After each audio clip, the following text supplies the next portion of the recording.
ঐতিহাসিক এই ভিডিওটি ১৯৩৮ সালের হরিপুরা কংগ্রেস অধিবেশনের সমাপ্তি পর্বের একটি দুর্লভ দৃশ্য। এটি ছিল ভারতীয় জাতীয় কংগ্রেসের ৫১তম অধিবেশন।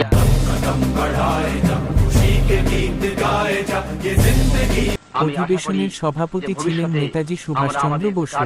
অধিবেশন শেষ হওয়ার সময় নেতাজি অভ্যর্থনা সভা ও আয়োজকদের প্রতি কৃতজ্ঞতা প্রকাশ করেন এবং বিশেষভাবে সর্দার বল্লভভাই প্যাটেল সহ সংশ্লিষ্ট সকলকে ধন্যবাদ জানান।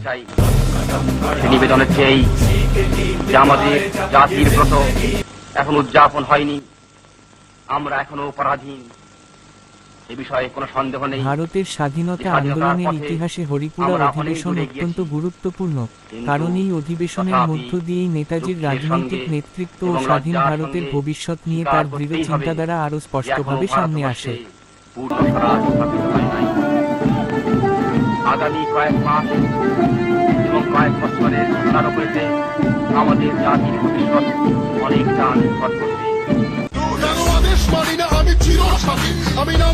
সম্ভবত ৭ই জানুয়ারি ১৯৪৪ সালে রেঙ্গুনে যাওয়ার পর নেতাজি সুভাষচন্দ্র বসুর সঙ্গে জাপানি সামরিক নেতৃত্বের একটি গুরুত্বপূর্ণ বৈঠক হয়।